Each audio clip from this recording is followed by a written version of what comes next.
Gold, trusted gold buyers. మీరు తాకట్టు పెట్టిన బంగారాన్ని విడిపించి ఈ రోజు ఉన్న మార్కెట్ ధరకు కొనబడను.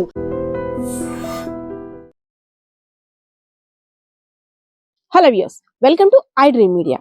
మనకి ఏదైనా కష్టం వస్తే భగవంతుడి దగ్గరికి వెళ్ళి ఆ కష్టాన్ని తెలియజేసుకుంటాం.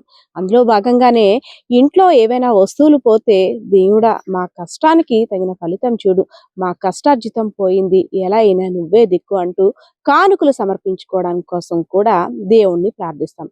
అలాంటిది దేవుడికే కష్టం వస్తే దేవుడి నగలికే కన్నం వేయాలని కొంతమంది కిరాతకులు ప్లాన్ చేస్తే, సో అలాంటి వారి ప్లాన్ ని పోలీసులు భగ్నం చేస్తే ఎలా ఉంటుందో ఈ స్టోరీ వినండి. పార్వతీపురం మన్యం జిల్లా సీతానగరం మండలం లచ్చయ్యపేట షుగర్ ఫ్యాక్టరీకి సంబంధించి వెంకటేశ్వర స్వామి ఆలయంలో నవంబర్ 1వ తారీఖున ఒక భారీ చోరీ జరిగింది. దాదాపు 6 తులాల బంగారం, అదే విధంగా 5 కేజీల పైచిలకు వెండిని కొంతమంది దొంగలించారంటూ పోలీసులకి ఫిర్యాదు వెళ్ళింది. అసలు దేవుని నగల్ని దొంగలించాల్సిన అవసరం ఎవరుంది?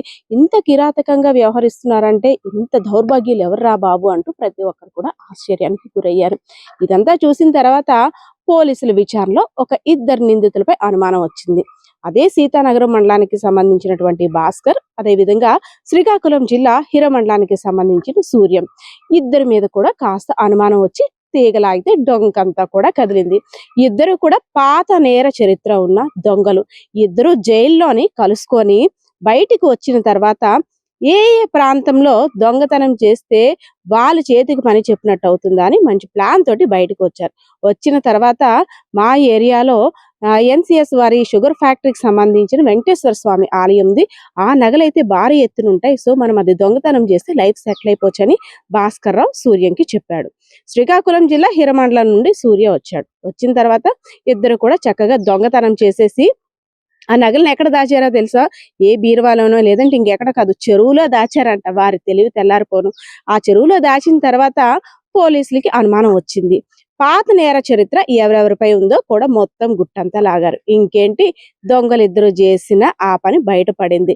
ఇద్దరిని కూడా అదుపులోకి తీసుకొని మీడియా సమావేశాన్ని నిర్వహించి, సో ఏదైతే 10,50,000 పైచిలకు రావాల్సిన సొత్తుని దాదాపు 9,40,00,000 వరకు స్వాధీనం చేసుకున్నారు. మిగిలిన సొమ్ముపై కూడా ఆరా తీశారు. మరి కొన్ని రోజుల్లో దాన్ని అయితే హ్యాండ్ ఓవర్ చేయాలని హెచ్చరికలు కూడా జారీ చేశారు. ఇద్దరిని కూడా అదుపులోకి తీసుకొని పోలీసులు మీడియా సమావేశం నిర్వహించారు. సో ఏఎస్పీ కూడా ఈ కేసుపై విచారణ చేసిన తర్వాత ఇద్దరు నిందితుల్ని మీడియా ముందు ప్రవేశపెట్టారు. ఆమె మాటల్లోనే విందాం. నమస్కారం అండి. ఇవాళ మిమ్మల్ని ఇక్కడ పిలవడానికి ముఖ్య ఉద్దేశము 1/11/2025 రాత్రి ఒక దొంగతనం జరిగింది. లక్షపేటలోని ఒక NCS factory, sugar factory premises లో ఉన్న ఒక వెంకటేశ్వర స్వామి ఆలయంలో ఒక దొంగతనం జరిగింది. దాని రిలేటెడ్ అక్యూజ్ ని దర్యాప్తు చేస్తూ ఉండగా ఇవాళ మాకు వాళ్ళు ఇచ్చిన కన్ఫెషన్ రిపోర్ట్ లో కొన్ని కీలక విషయాలు తెలిసాయి. దాన్ని బట్టి మేము కొన్ని వస్తువులు రికవరీ చేయడం జరిగింది. ఆ విషయాన్ని మీ ముందు ప్రస్తావించడానికి ఈ ప్రెస్ కాన్ఫరెన్స్ పెట్టడం జరిగింది. ఇందులో కొన్ని డీటెయిల్స్ లోకి వస్తే 1/11/2025 రాత్రి జరిగిన దొంగతనం గురించి మరుసటి రోజు ఎఫ్ఐఆర్ కట్టడం జరిగింది. 96/2025 అని చెప్పి ఆ నెంబర్ కింద సీతానగరం పోలీస్ స్టేషన్లో ఎఫ్ఐఆర్ కట్టారు. ఆ తర్వాత దీన్ని దర్యాప్తు చేస్తున్న క్రమంలో బొబ్బిలి పోలీస్ స్టేషన్లో ఇంకో దొంగతనంలో వీళ్ళు పాల్గొన్నట్టు మాకు తెలిసింది. ఆ తర్వాత బొబ్బిలి కోర్టు నుంచి మేము ట్రాన్సిట్ తీసుకొని వాళ్ళని ఈ పోలీస్ స్టేషన్కి తీసుకొని వచ్చి వాళ్ళ దగ్గర ఒక కన్ఫెషన్ రిపోర్ట్ తీసుకున్నాము.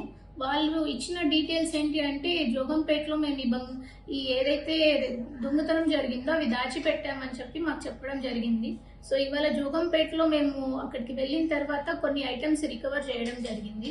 ఈ లచ్చపేట టెంపుల్లో మొత్తం 107 గ్రాముల బంగారు, అలాగే 5,400 గ్రాముల సిల్వర్ అన్నది దొంగతనం చేయడం జరిగింది.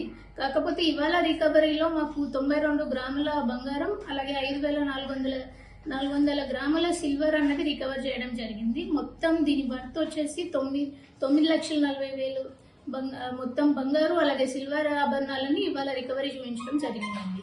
మొత్తం దొంగతనం వచ్చి 9,70,75,000 అయింది.